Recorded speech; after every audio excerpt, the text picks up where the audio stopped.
c'est une aide, ça va être un accompagnement, c'est une servitude, mais le cerveau, celui qui dirige le bateau, ça restera toujours l'humain.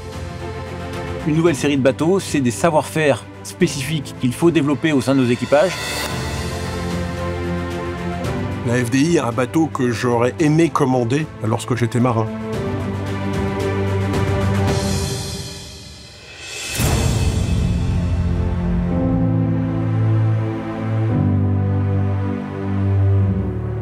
Le premier rôle du commandant, c'est d'entretenir l'esprit d'équipage.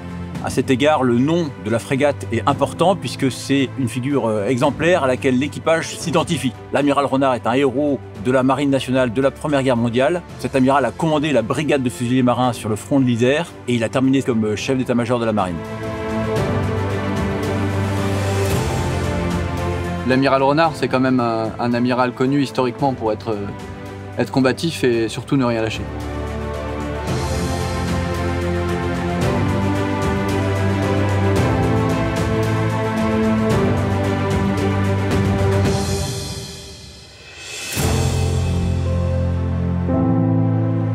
Le programme FDI, c'est des centaines de personnes qui travaillent tous dans un but unique. En fait, c'est de livrer le bateau qui est attendu par les marins. La FDI, c'est un formidable outil, un outil numérique, et une grosse machine très complexe qui, pour le coup, n'est rien sans les hommes et sans l'équipage qui va le conduire. Et notamment le commandant qui a une idée très précise de ce qu'il veut faire de ce navire et de la touche qu'il veut y apporter. L'équipage de la FDI, ce sont 132 marins de toutes spécialités, de tous âges, de tous grades, qui sont réunis et donc fédérés autour d'un projet commun. D'abord, construire un groupe qui s'entraide pour pouvoir partir en opération demain, et ensuite, admettre au service actif ce nouveau bateau. Donc l'équipage a été intégré et nommé au plus tôt dans la production, dès le début, ce qui lui a permis de tisser des liens avec nous très forts et de nous remonter petit à petit toutes les remarques qu'ils pouvaient nous faire sur sa conception et les évolutions qu'ils imaginaient pour parfaire ce navire.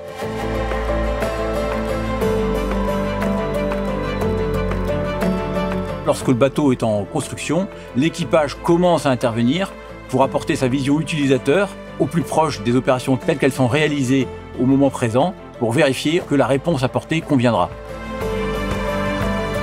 La présence en fait de l'équipage d'armement ici et le lien qu'il noue avec les équipes chantiers, etc. C'est la première phase d'éducation du bateau. Le bateau n'est pas un objet vivant, mais il est vivant à travers son équipage.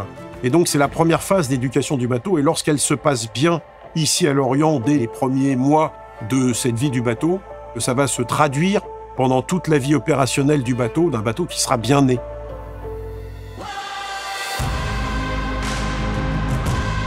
Pour servir sur FDI, il faut principalement être ouvert à la nouveauté et avoir une espérance de vie, si je puis dire, longue dans la marine. Puisque les gens qu'on va former pour être dans l'équipage, idéalement, on espère qu'ils vont rester longtemps au sein de l'équipage de l'amiral Renard, puis pourquoi pas rester dans la galaxie FDI. Quand on réalise un navire de combat pour une marine, on prépare la formation de l'équipage. Il y a une formation d'abord technique qui est faite chez nous pour tous les systèmes que Naval Group réalise, mais on organise également des formations plus techniques chez nos fournisseurs de radars, fournisseurs des moteurs, de production d'énergie. Donc tout ça, l'équipage est formé sur ces différents sites.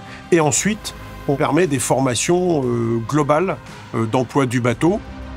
Et avant que le bateau ne parte en mer, l'équipage en fait s'entraîne sur le bateau. C'est-à-dire qu'en fait, on leur laisse le bateau sans chantier, sans ouvriers, sans travaux, pour qu'il déroule les premières étapes qu'il faut un peu entraîner, c'est-à-dire la mise en œuvre du bateau, les positionnements des différentes équipes selon les différents stades du bateau, et puis tout ce qui est entraînement à la sécurité, qu'elle soit sécurité nautique, sécurité incendie, voie d'eau du bateau.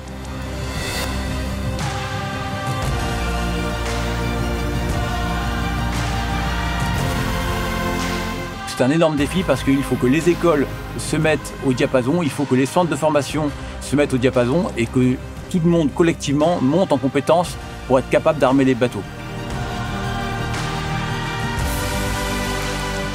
On cherche à casser des barrières en quelque sorte, c'est-à-dire qu'on avait des systèmes qui étaient très isolés, là on vient un peu mutualiser tout ça, on cherche à rallier un peu tout le monde à cette démarche du numérique, donc on y va tous, il faut qu'on y aille.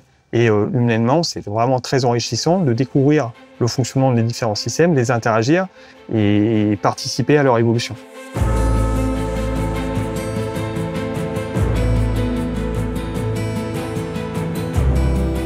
Pour moi, être chef de bord de la première FDI de série, c'est un honneur. Ça fait bientôt 15 ans que Naval Group n'avait pas sorti un premier modèle de frégate. Donc ça arrive quand même pas tous les ans. Et c'est un défi parce que le navire nécessite d'être fiabilisé, d'être au rendez-vous pour la marine. Et c'est un grand honneur pour moi.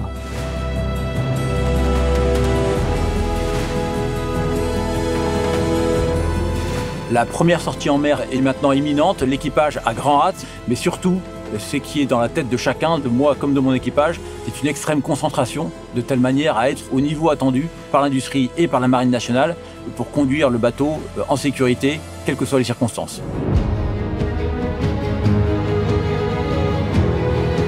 À Lorient, on construit des bateaux et on les livre. La première sortie en mer, c'est l'instant de vérité. Moi, j'ai hâte de voir comment le bateau rentre dans les vagues. L'enjeu fort, c'est de mettre à l'épreuve l'infrastructure numérique du navire. La première sortie à la mer est l'aboutissement d'un travail, mais également le début d'une nouvelle étape pour l'acceptation du bateau.